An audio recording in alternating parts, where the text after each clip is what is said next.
Today is March 17th, 2021. I'd like to welcome all of you to the Blue Ribbon Committee for People with Disabilities.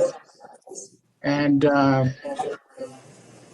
first item on the agenda is to review and approve the minutes of February 24th, 2021. So will you all please do that at this time? If you've not had the opportunity to do so, please look at those now and let me know if there are any changes, reviews, edits, any changes, any corrections that you feel that are necessary to the minutes, please.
Super windy.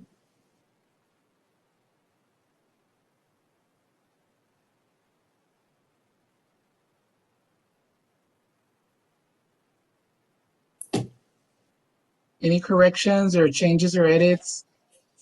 If not, can I have someone motion to approve the minutes as they are?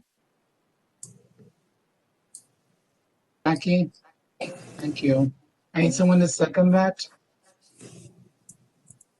Marta, thank you for seconding the motion. Okay, thank you.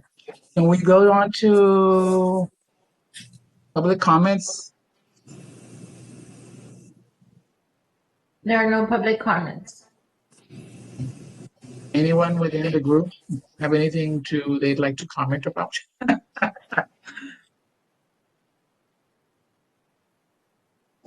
Okay, if there are no public comments, we can move on to discussion and possible action. The first item is the report from Christine Reyes regarding the special needs program. Christine, are you there? Yes, good morning, everyone. Hi, how are you today? Good, so far so good. Good. I wanted to report, I made my agenda a bit smaller, and what I'll do is at the end of the day, I'll forward the agenda of the topics that I discussed today to everyone in our group email. I wanted to hit on specific updates and topics for our program. This month, our program connected with the Down Syndrome Community Support Group. On March 21st, it is Down Syndrome Day Awareness, and we've collaborated to propose a virtual event for the families. We've also requested, as per the families' request, they wanted to learn more about educational transitional workshops. So our program is going to be able to collaborate with the colleges and universities to offer that information on the special services for students and the registration process. We are pending a date for the workshop, but that is a project that's on the works for, I believe, these next coming months. Our staff was able to meet with the police department division, supervisors of training, and dispatch communications supervisor on an upcoming event. We've connected with Deputy Sheriff Rodney Rangel from Bexar County to conduct a training for responders and PD on responding to individuals with IDD. The course will be instructed by Rodney Rangel, who's a certified IDD PD, I believe, law enforcement trainer. His courses that he will bring down to the police department will be accredited to TCO. This training outlook date will be for the month of April. I'll make sure to keep the committee updated on the event. We did invite Deputy Rodney Rangel to Laredo, and he also shared with us a virtual event that was hosted by the Autism Treatment Center, which is Parent Talk in San Antonio. It was really informative, great. We had groups of families, moms, caregivers express, the concerns of the autism community and the safety they have in their community. Deputy Rangel was a presenter. Whenever they do decide to go into more presentations, I'll forward that to our group to see if anyone would like to tune in and get a little bit more information. But I'm really excited that Mr. Rangel has decided to partner up with us on this and help our community learn more on responding to individuals with IDD. We connected with the Autism Community Support Group here for hosting an emergency preparedness event, also a workshop of emergency profiles for the families, and an autism awareness event that includes a sensory-friendly film. This will be for the month of April for autism awareness. Our staff completed a professional development course. I was really excited to share this. The topic was creating conditions of possibilities for diverse and inclusive recreation space for individuals with disabilities. It was a webinar that was presented, the practices to promote the inclusion for individuals that have disabilities in our community, and how to make public recreation spaces and other participating daily activities evolve into community living. The information we received on that was insightful, and I was really happy to attend that. I'm hoping to continue attending other webinars that pertain to these topics to bring more inclusive activities for our disability community. And I will also keep everyone posted on that and share that information within our group. Last meeting, I had advised the committee that our program had applied for an emergency funding opportunity with the state. I'm happy to say that our program was awarded an additional $25,000 for emergency funds for the year 2022. Yes, thank you. Those emergency funds are going to focus on, it could be in transportation, utilities, clothing, daily living supplies, anything that's needed essentially. It's like what we did this last coming year for year 2021. This year we did get awarded this for the application, and we're excited. So we're hoping to hear a little bit more from the families and getting more feedback on what is truly needed so that we can make sure these funds are put into good use for the families on an emergency fund level. Our therapeutic garden project is rolling, and I'm so excited to say that we have sprouting veggies. We have tomatoes, we have carrots, and you name it. It's really exciting. I've been out there every day. It's been 2 weeks, and the ideas of a sensory garden and projects for families are going to be introduced. Our volunteer veteran has brought ideas to my attention that we're going to incorporate with the families and children that visit the WIC department on their appointment dates. I really enjoy the help and efforts that they're really putting in. It was not too long ago I was contacted by several veteran programs here in Laredo. I connected with Mr. Victor Salazar. I connected with Mr. Victor Salazar, who's the Veterans Program Coordinator for the Texas Veterans Network and Veterans Affairs Services. In regards to referring and collaborating on the therapeutic project, our program was sent a volunteer provider contact application to have veterans referred to our project. So I'm glad that we're able to collaborate on projects such as these and help everyone in the process. Our staff also, again, connected with the University of Texas in Austin Disability Study Center. We've decided to start marketing the March 31st event. I believe I sent that flyer to our group. If anyone is needing an additional flyer or email, please let me know. I'm happy to send that over. The event is on March 31st. It'll be about 45 to an hour. I believe Mr. Jeff Cakes will be helping us understand and educating us on the tool for the one-page profile. It is a training webinar. I invited community support groups, hospitals, and other agencies to the event. Again, please let me know if you have any questions regarding this event for March 31st.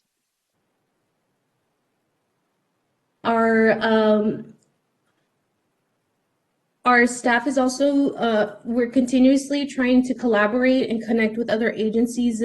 This past month, we connected with the South Texas Developmental Council. We got in contact with the program supervisor, and it was in hopes to, again, connect the families with resources and seeing in what ways we can fill the gaps in our programs.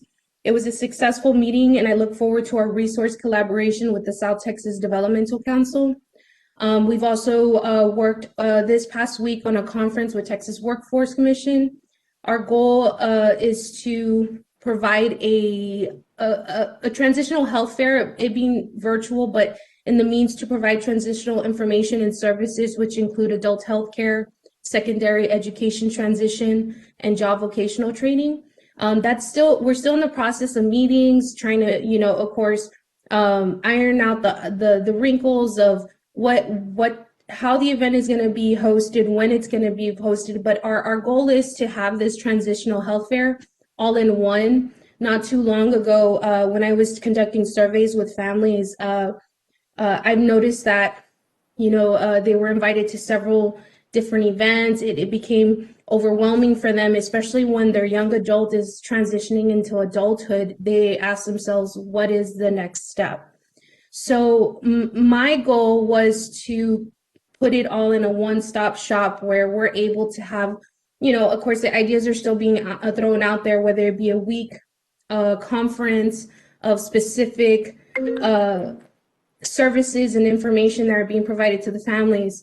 But I'm really looking forward to these collaborations with agencies and organizations to help me with this, because I believe it's going to benefit, of course, the families, but the young adult that's transitioning into adulthood. Other than that, that's the end of my agenda or my information for today.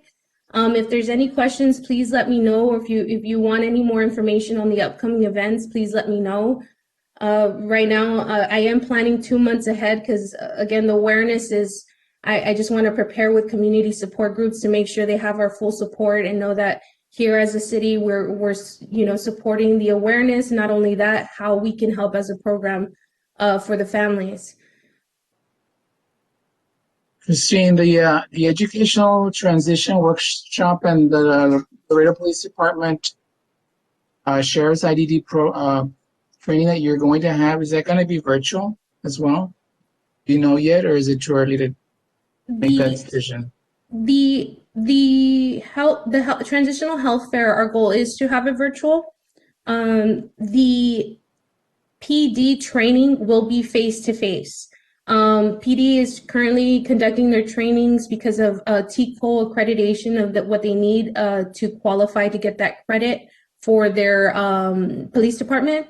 Right. This training, as far as with Mr. Rangel, it does need to be face to face, where the trainer does come in and has the training room. Of course, they are following CDC guidelines, where, let's just say, before they used to have 32 officers in one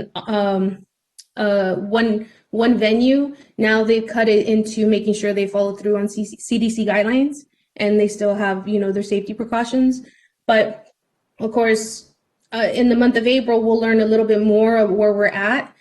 But I believe they're still going to be following CDC guidelines, and then they're also going to be coordinating with a PD training. Supervisors are going to be coordinating with Mr. Rodney Rangel on the sessions and how long the sessions will be, so that they complete those hours for that training. So when you talked about the third item regarding the emergency preparedness, can you elaborate on that? What does that mean? From this last fiscal year, we had received the funding for emergency relief funding for our clients. We had purchased 250 gift cards at $100 each. That was our last project's efforts towards those funds. This last year, when we were conducting surveys, on the surveys, we do ask, from daily living equipment to things they might need at home, whether it be utilities, with the pandemic, many people lost their jobs. So families were having difficulty paying for utilities or any essential needs that they might have needed at that time. Our goal as a program was to connect them. So I know, for instance, Webb County CAA has a program for utilities. So since we didn't have funding for that, we were referring them to these programs so they could apply for, help with paying the utilities or finding other resources that target that need for them. This year, what I would like to do is have a little bit of everything. Of course, it's just learning the ropes of it, of making sure that if we have a little bit of, funds for clothing, utilities, essential needs, daily living items, we'll be able to help the families in many different ways. I know the gift card did help a lot of families, especially with the groceries. But we could still do that. We could still have, an X amount of gift cards to provide to families for food. But I would also like to have different options for them in case they're needing daily living supplies again, and utilities or transportation needs. Thank you for clarifying that.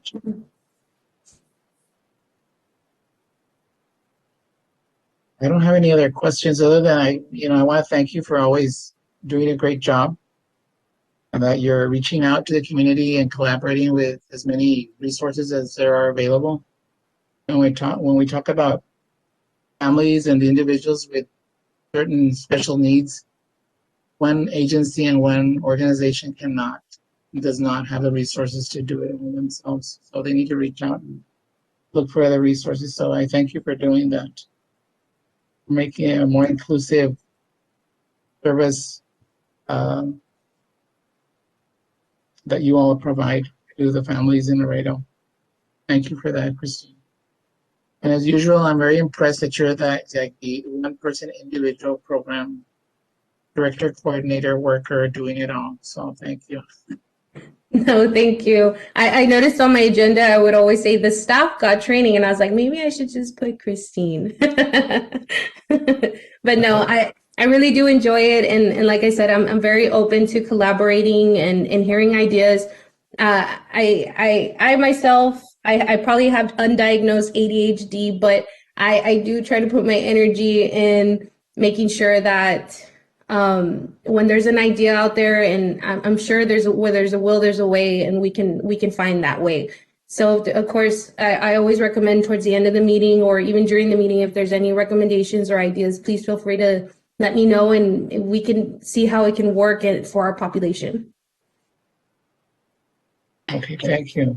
And if I may, just real quick, Mr. Castillon. So Ms. Jeanette, Christine, and I met last week, it may have been, regarding this transition health fair. So we brainstormed, we've got a bunch of really great ideas. We have the platform to do it on the Easy Virtual Fair. And of course, we invite the partners like Jackie, UISD, LISD, to be available to partner with us. I think we're looking at sometime in August, if my memory serves me correctly, so that we could count on the partners to be there, because we want those resources, of course, available to those folks in the community. But I just want to throw that out there. Thank you. Well, thank you for your input, Diana. Thank you for letting us know. Count on us. Diana, hi. Hi, Jackie. I do want to say that at the last meeting last month when we were here, I was very interested in many things that Ms. Reyes, Christine, was talking about. So I invited her to our center, and she accepted, and I gave her a tour of the center and explained a little bit about what we do and how we specialize in assisting special needs people and children. And we sat there, I think it was over an hour, Christine, and I mean, she's just amazing of everything that she has knowledge about. And we brainstormed also about different ideas and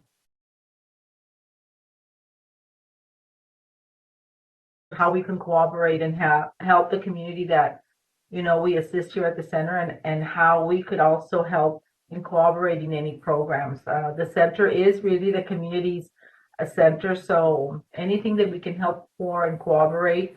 I did show her our kids zone that is for the children, and if there was any way we could cooperate on that. We are working on expanding our sensory room. And that's what I was interested in also, because I heard her mention something about sensory. And so we talked a little bit about that, and maybe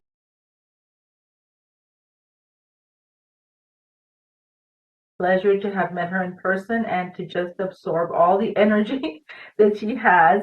I really congratulate you, Christine, for all that you do. You're an amazing person in helping this population, and also being a mother of special needs children. It's just amazing how you have the time to do it. So kudos to you. Thank you so much. Another thing, Erica, I love your haircut. Looks really good. Thank you. Thank you. Thank you, Ms. Jackie. Thanks, Jackie.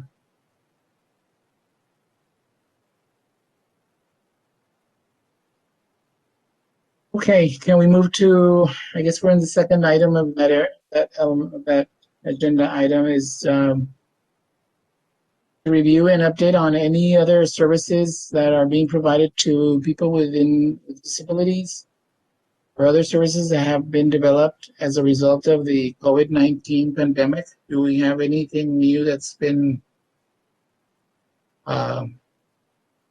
delivered to the individuals with disabilities or their families in the last several months, I guess? Mr. Castillo, I can give a general update when it comes to vaccination efforts with the city of Laredo. As many of you may already know, we are transitioning to a partnership with Curative, which is the agency that conducted and partnered with us with COVID testing. Now they are partnering with us on the vaccination efforts, and they will be hosting vaccination drives at the Sames Auto Arena. I believe their portal will be opening periodically at curative.com every Tuesday and Saturday. So the intent here is that Curative would take on, kind of the mass population of those that currently qualify under the criteria provided by the Department of State Health Services, which was currently revised. Of course, health workers still take priority, and now anyone 50 and over will be eligible for the vaccine, and then anyone under that with chronic conditions. So the intent is for them to reach out, be able to register through their portal online, but we do understand that our community also has a demographic that might not have access to internet.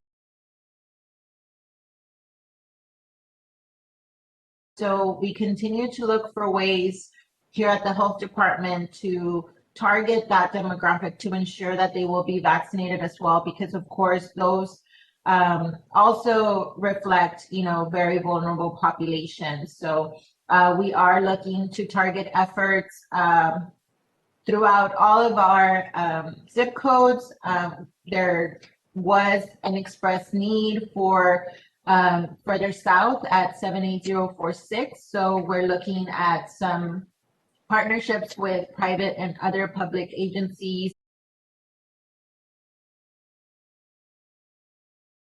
Again, to whatever organization is willing to partner with us to ensure that their patients or clients obtain the vaccine, again, if they meet the eligible criteria. So that's where we are now. City of Laredo continues to try to disseminate the correct and, the appropriate system and the information. But those are the most recent changes, and I just wanted the committee to be aware. Thank you, Erica.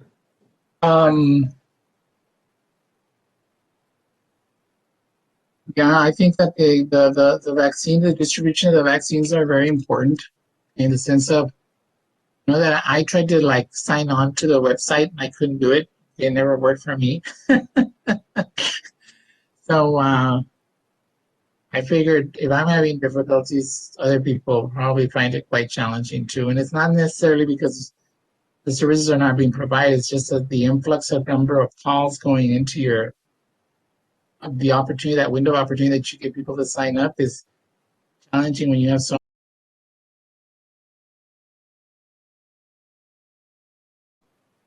And I guess the other part, besides just the residents of Laredo, the people who come or transition or from Nuevo Laredo who come to work here also have the opportunity to also access the same services, right? You don't ask for any ID that identifies them as residents here. So per state guidelines, we are not allowed to ask regarding residency status, which, I mean, you are correct. When we did an list and we transitioned to a software that we were promised could withhold the surge of traffic within that website. I mean, it's still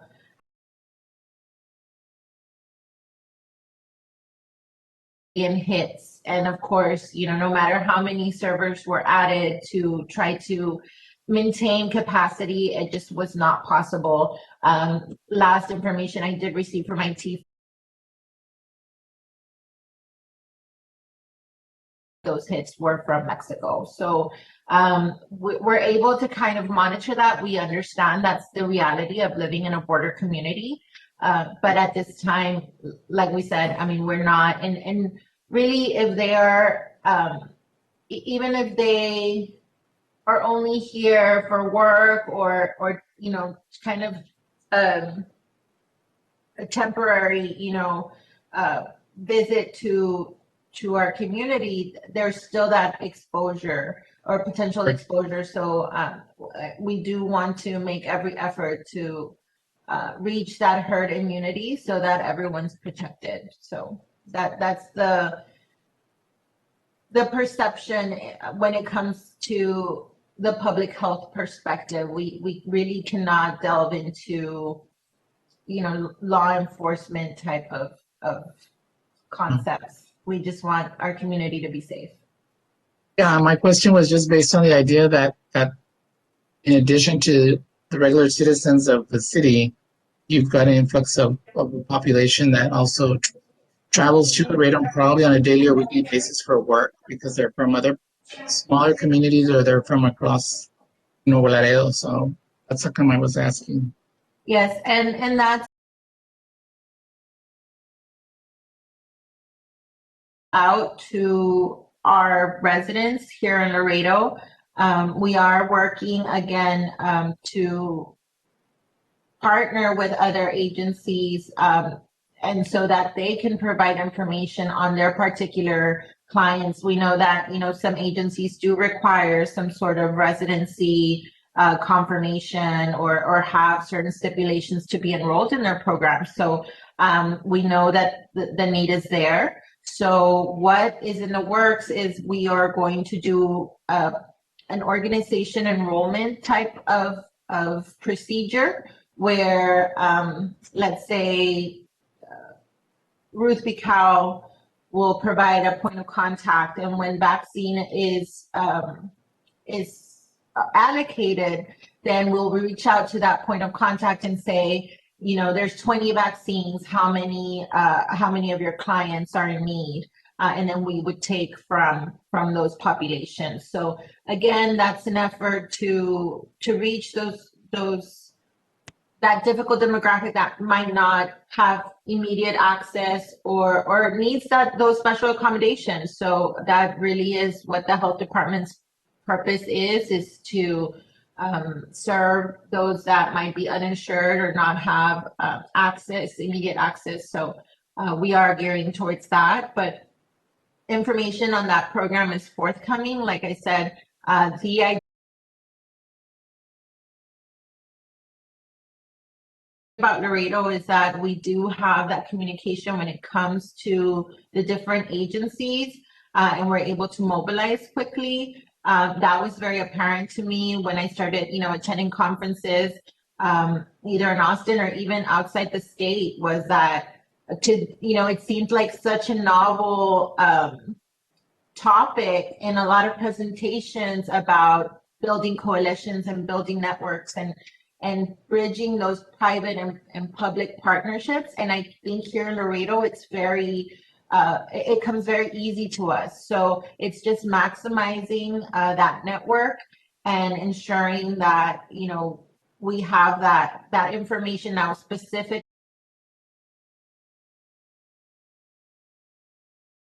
Answer, this list of individuals require the vaccine, and we would try to get to them as soon as possible.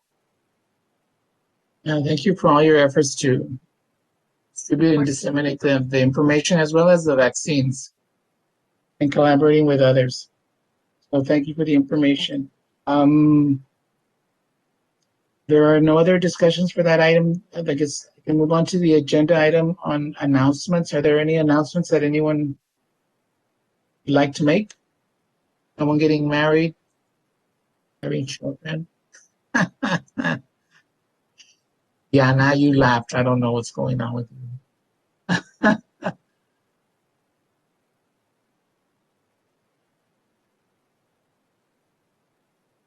Okay.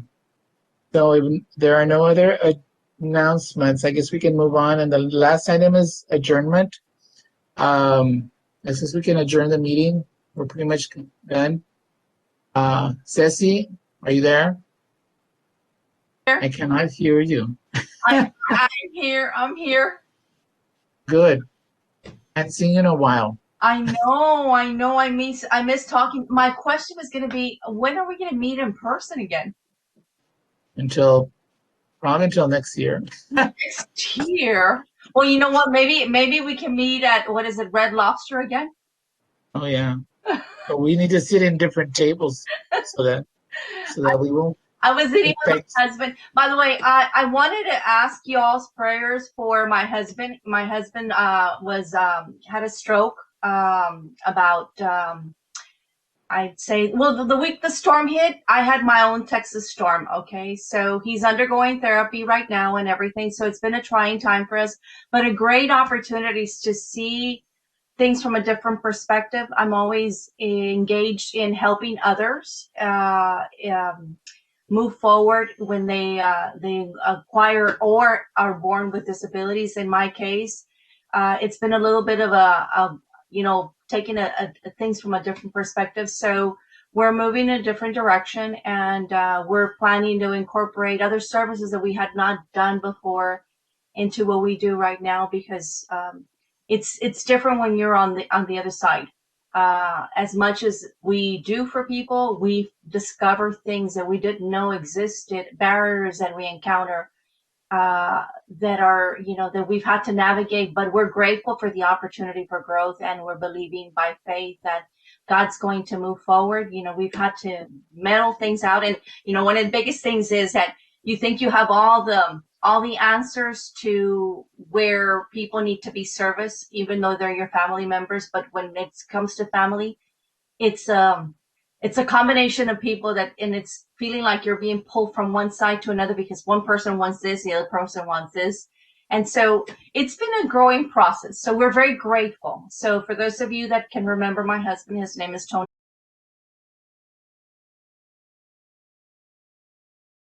You arrive, where you need to be at the end of the day. You either go home or you get home. My husband's getting home. He's not going home yet. So thank you. So Ceci, when I saw you last time, you were with your husband? Yes. Was the stroke after that? His stroke had already occurred. He had his I call his Texas storm the Tuesday after the, what is it called, that week. Instead of being on Monday, he got sick on Tuesday. He was like always, he was fixing someone's piping at a house. He was doing something for others. And I got a call. I was in North Laredo. I got a call. That was the day that the traffic was like all backed up because all the lights were out and stuff like that. They called me up and they said, Ceci, they think Pastor fell and he can't walk. And I tried calling, but the lady who he was working with was living in the north side, in the south side of Laredo, and so on Santa Rita. And I happened to know where the place was at because we had gone in on Sunday night to take some blankets and some food over to her because she had no lighting, and she was just not doing well with her daughter. She has a daughter with a disability. So when I arrived, he was slurping with his left hand. He was trying to have a caldito. The lady didn't know what to do, and her phone wasn't answering. So I got there. I look at him, and I recognize the symptom. I said, "Don't worry about it." I said, "I'll drive." I said, "No, I'll drive you." So I drove as fast as I could to Mercy Hospital, and that was the last time I saw him. It is. I think the most overwhelming process was dropping him off there and being told, if you don't leave the premises, we will arrest you. Okay. But he's fine. So it is a trying time, but we are grateful for God's mercy and His grace. And he has a Hitler for a wife who has, even though he was in between transition, I told him, I said, I don't know exactly what to do, but I do know one thing. I said, I'm going to make you work. So apart from tying his hand down, I made him work as much as I could. He chose to sign himself out of the hospital because he figured, I'm going to get home. God's going to heal me. Everything's going to be fine. God makes doctors for a reason, and sometimes you have to move forward, and hospitals don't have things in place. So that's one of my next projects. I'm actually, I've already spoken to the state. I'm looking for ways in which I can go through training to become an advocate for stroke victims, because there's got to be a process in place like everywhere else. And Laredo does not have a process in place. They dismiss people without talking to the next of kin, and that becomes very difficult because the next of kin sometimes doesn't know what to do. I happen to have a little bit more knowledge, but people take their families home like they do.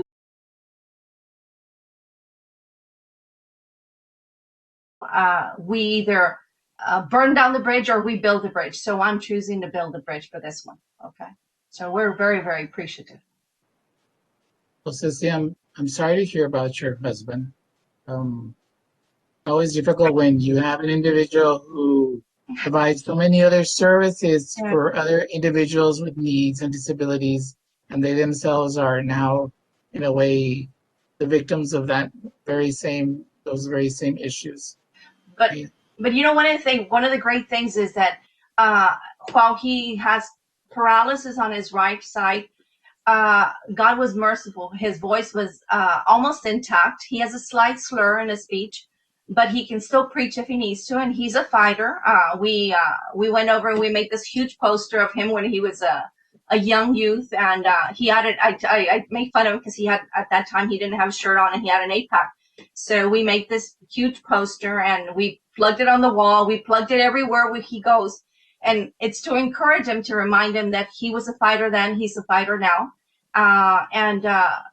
While, yes, he is a victim, I believe he's a victor because he stands today firm on the belief that through him,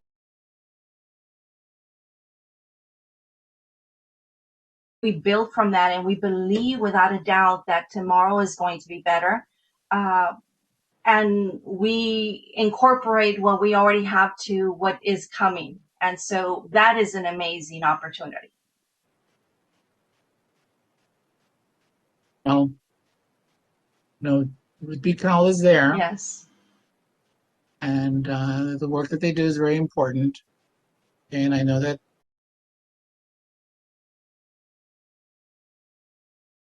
I had a very close friend that experienced a stroke last year. And he had a second one, which he did not survive.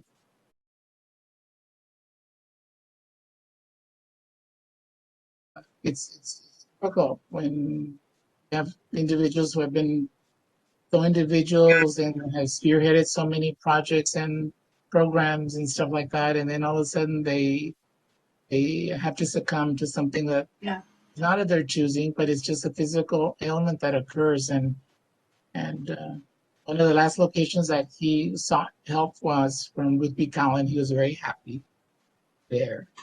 But your husband looks very good because if you had already occurred after I met him, I couldn't tell. Okay? Well, So he must be doing well. Okay. yeah, he's doing a lot better, a lot better. And Yeah. like I said, I told him baby steps. I said we're still having outside services in our church, and so we have parking lot services. And so I think it was 2 weeks ago, he got out of the truck and he says, Mom, he calls me Mom sometimes because we got used to that. And he says, I'm gonna walk to the pulpit. And so I parked the truck. He got out, and the church people were in the vehicles, and it felt like I said, not a lot of women and a lot of people get to see their loved ones take their first steps. I got to see my husband take his first steps all the way to the pulpit, and I heard the church clap, and I'm thinking like, I've got a 2-year-old. So it's been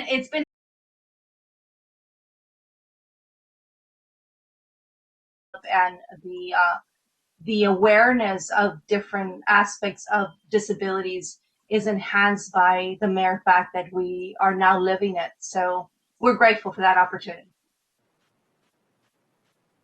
Well, whenever you experience anything like that, for me, I had a new grown fond respect for strokes. Okay, because you hear about strokes and it's like, well, it's just something that it's objective, it's out there. Okay, but when it affects someone close to you, it's a very different ball game. Yes, it is. Okay, and I'm assuming that happens in the case of strokes, cancer, anything like that. Okay, it becomes very different. And so I wish him well. I wish him a speedy recovery.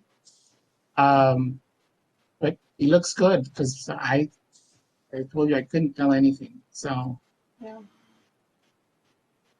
Thank you. you're welcome. Hey, Ceci, there are no words, right, to express. I'm sorry if I may. But yes, you are a wonderful individual, always helping everyone. So our prayers are with you. Thank you. And VR is here too. He is employed. Yes. Well, we're looking at all avenues. The hardest part for me is I'm not the only deciding factor in his recovery. I've got 4 kids and a mom who's 87 years old who calls me 3 times a day. And so I've learned to, even at that, as well as his wife, I've had to sit back and say, okay, I have to consider the fact that this is dad calling, and I can't put aside where he comes from. So it's been a balancing of things. So I'm thinking it's just him and I. It's really not him and I. It's everyone that is involved, and that's the hard part. Because while we want to go one direction, people are pointing in a different direction. So it's been a growth process, but I'm grateful for that. Yeah.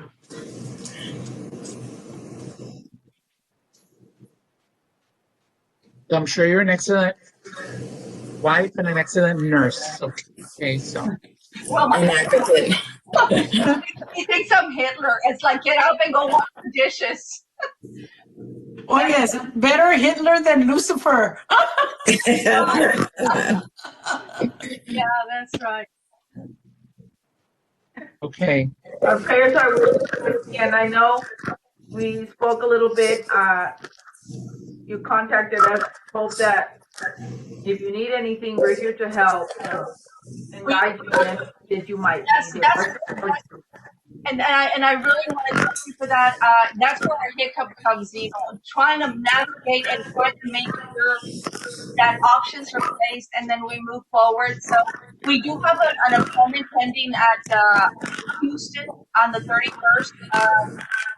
We're moving forward, and I believe that we're going to pray that God is in what we do. So thank you so much for everything.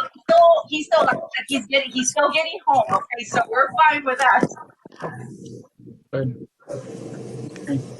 Well, before we adjourn, I just want to say hi to Jeanette and hi to Marta because they've been like absolutely super duper silent.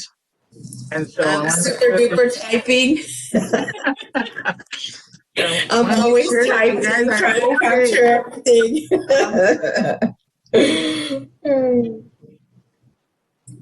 Good. So, I guess we can try to adjourn, okay? And so if anyone else has anything else to say, I guess we can conclude the meeting. So I need someone to motion to adjourn, and I need someone to second, please. I'll motion to adjourn, Diana. Thank you, Anna. I need someone to second that so that we can adjourn. I second that. Okay, Ceci, thank you. And good luck to your husband. Tell him I send him the best wishes and recovery as fast as possible. When you have a chance, give me a call. I need to talk to you. Yes, I will. I'll call you. Okay, bye. Bye-bye. Thank you, Erica.